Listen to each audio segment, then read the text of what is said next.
How's it going, Ding Dongs? Welcome back to Ding Dong Drift. In today's video, we are doing some science. What has magic given us? Curses, lies, evil puppets.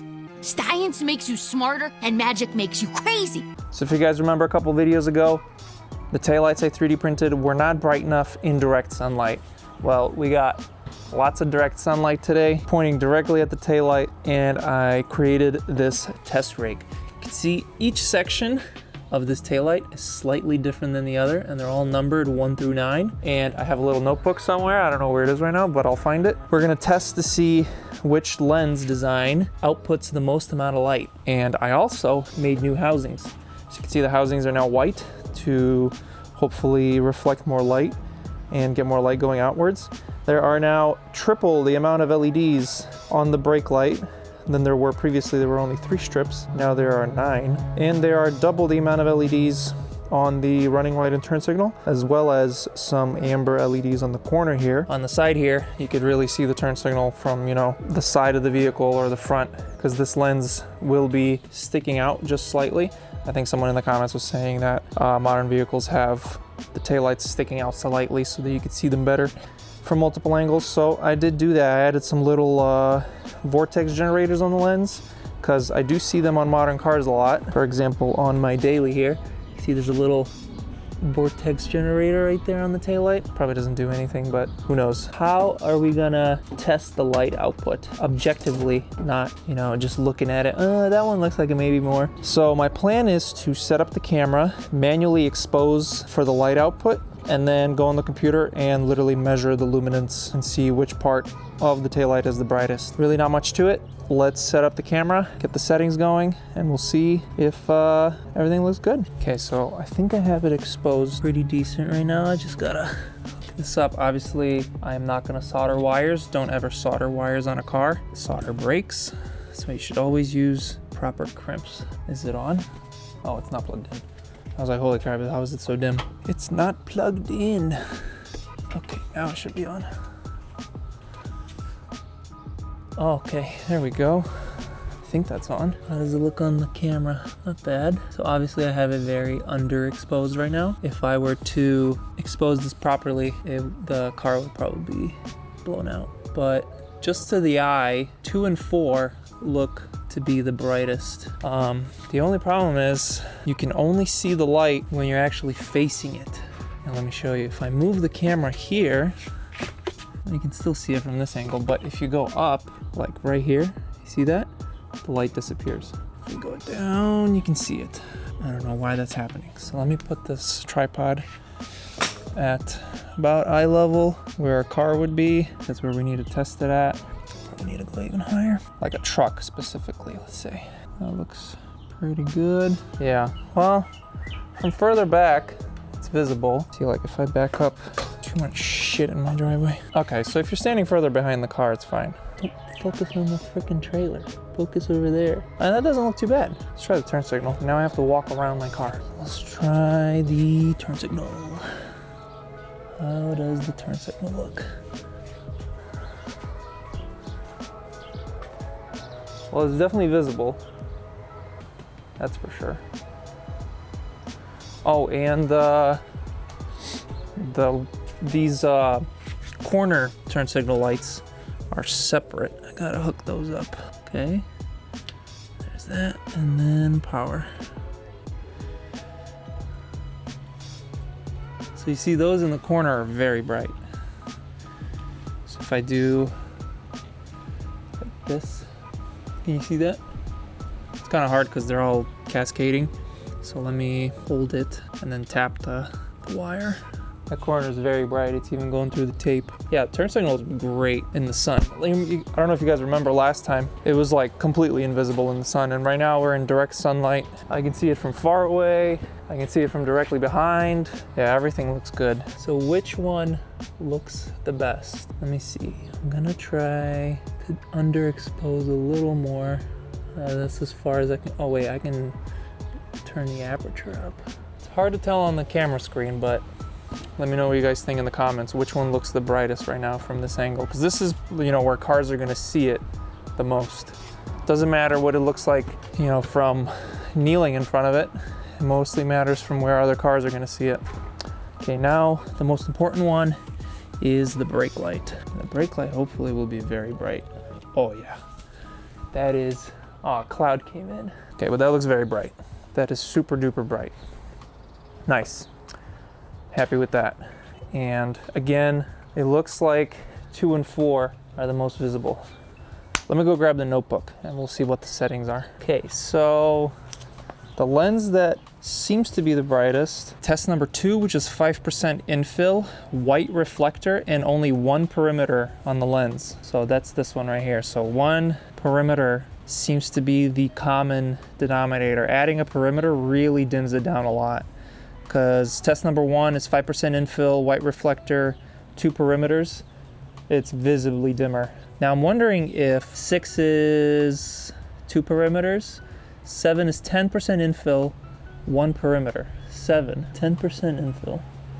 I think there's just less light here. So what I'm gonna do, because you know this is just a smaller part of the LED, so it's getting concentrated. So I think what I'm gonna do is I'm gonna try to print another section like right here, like section 1, 10% infill, white reflector, and 1 perimeter, and we will see how that compares, see if infill really affects the light output that much, because 1 perimeter is very soft. Like I can squish the lens, and I have a feeling over time it's just gonna give out and maybe like, you know, warp and kind of follow the infill. But if I do 10%, nah, the infill really affects it. Now that the sun is really hitting it hard, the infill, like from up here, I can't even see these at all. There's no light output there whatsoever. But the 5% infill with the 1 perimeter is super visible. Well, from here it's okay, I guess.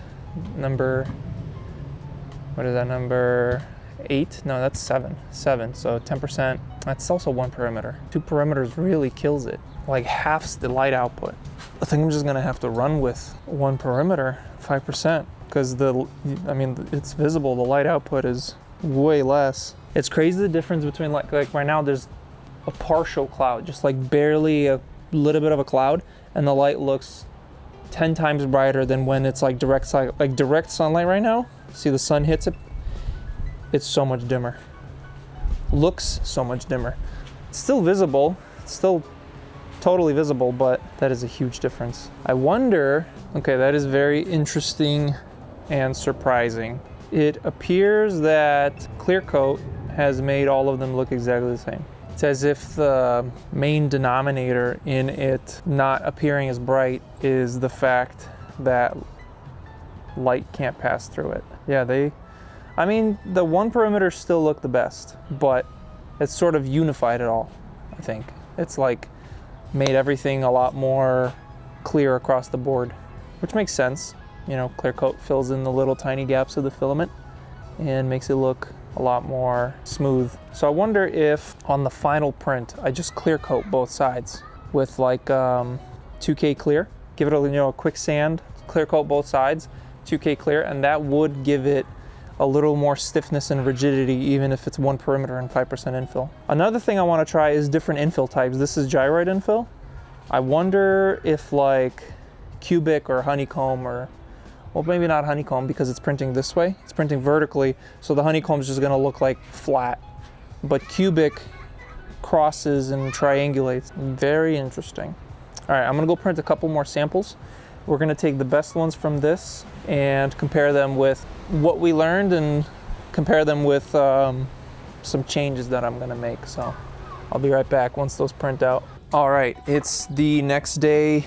Got 3 new lenses printed. So we got test number 10, which is 5% cubic and 1 perimeter.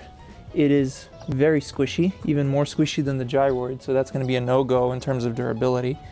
And we have test 11, which is 5% 3D honeycomb. A little more stiff, not as stiff as gyroid, but it looks cool. I don't know, you probably can't see it in the footage. I'll show it closer next time.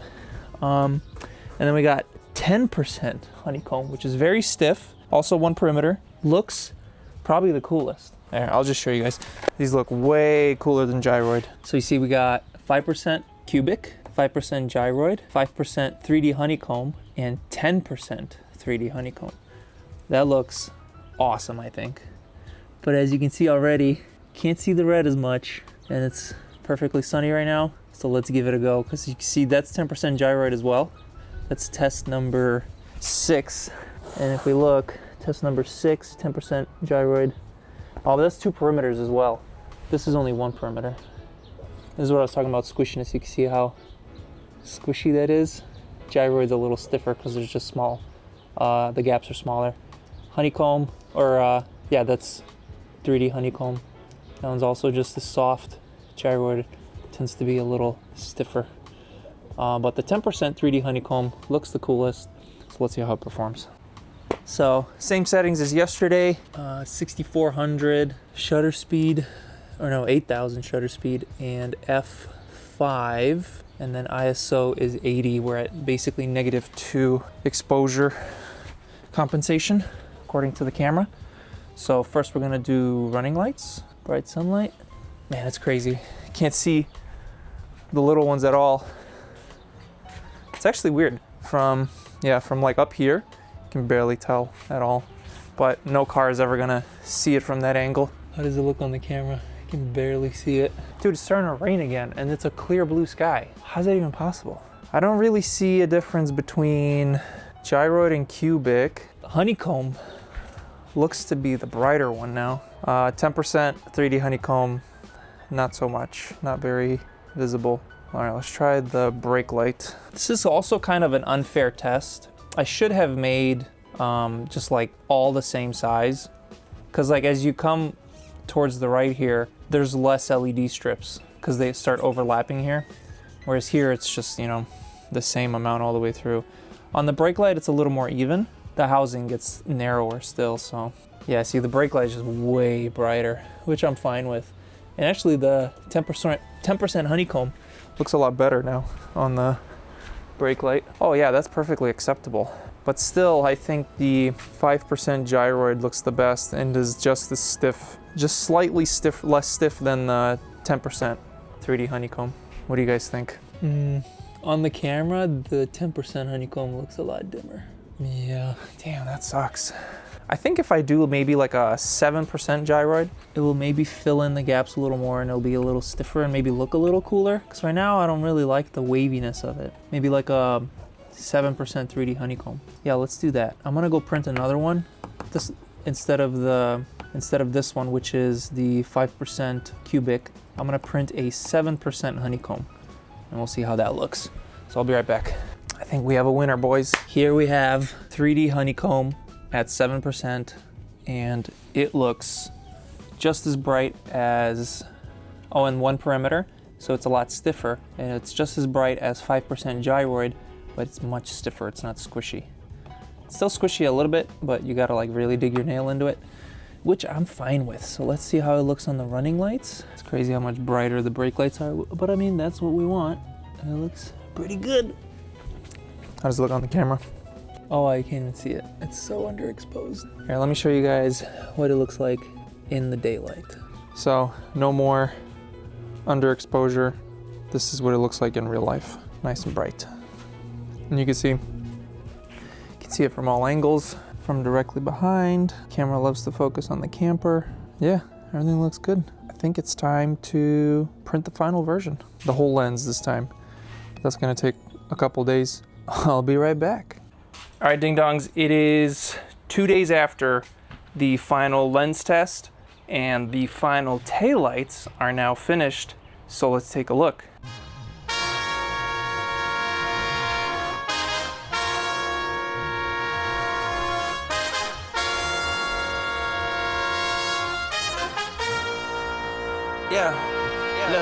Look.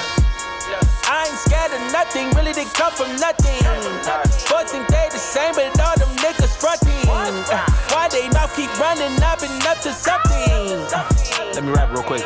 Look, washing that dirt off, they spit, I turn off. Same shit I heard y'all, who learned y'all? Matter of fact, who birthed y'all? I think they Kershaw, like Kershaw. I dodge, I curve, y'all. I don't return calls, cause they call at my phone for a favor. I get to it later, this shit's my turn, dog. Not a greyhound, I'm a mastiff with the misfits and the bad kids. Got a vision, dog, and it's massive. Yeah, it's my ball, I ain't passing. Hope Kendall know who the champ is. Got a bone to pick, no snatching. Mark my spot, yeah, I mapped it. Left my paw prints on the canvas. Ay, like, get out and give him that dog. Yeah. Get out and give him that dog. Ay, show out and get in that mold. Oh, we letting it off, whatever the cost. Get out. Well, there we have it, ding dongs, all done.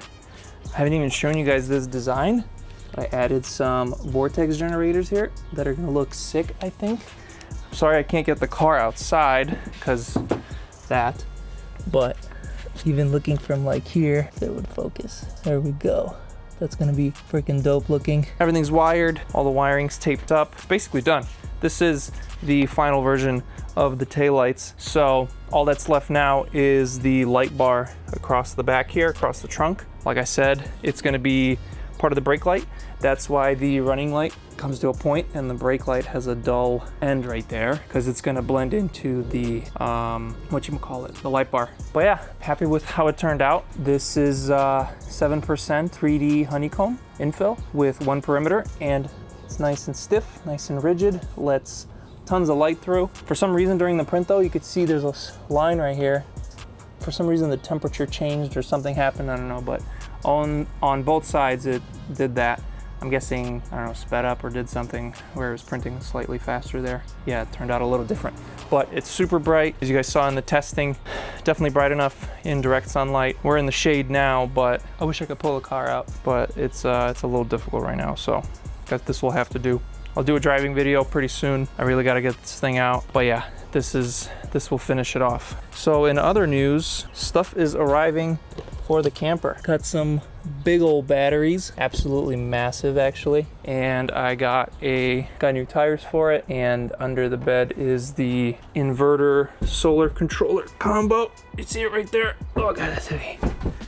So let me know if you guys want to see. I'm trying to make it, you know, kind of off-griddable, and I'm also going to be 3D printing some aero stuff for it. So if you guys are interested, let me know. If not, I'll just keep it on the Patreon only. So let me know in the comments if you guys want to see some camper upgrades. It's going to be a lot of help in our next road trip, which is going to be sometime next month. Haven't fully planned it yet, but going on a big road trip. Next video will be either camper upgrades, light bar, maybe molding some stuff. Maybe I'll mold one of the fenders or maybe the hood. We'll see.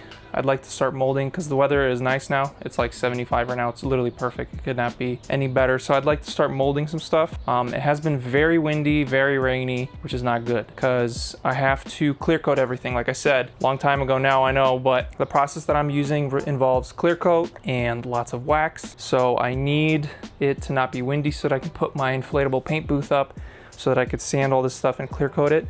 And we can start pulling molds off of everything, because the longer it sits here in the garage, the more it gets damaged and the more work I'm gonna have to do to fix it. So I'd like to get at least the entire front in carbon, and then the quarter panels, and then the doors, trunk, side skirts, all that stuff will be later on, because those things are less likely to melt and less likely to get damaged. So I want to get all the like really big important stuff done first, start making it out of carbon. But yeah, that's going to be it for this one, ding dongs. Thank you guys so much for watching. If you want to support the channel directly, check out the Patreon. You can see lots of behind the scenes content, as well as these videos early, discounts on my products, and all sorts of goodies. So check out the Patreon. It really helps out. That is going to be it for this one, ding dongs.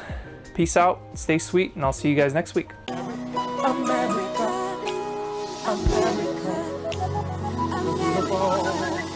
Do you have your passport?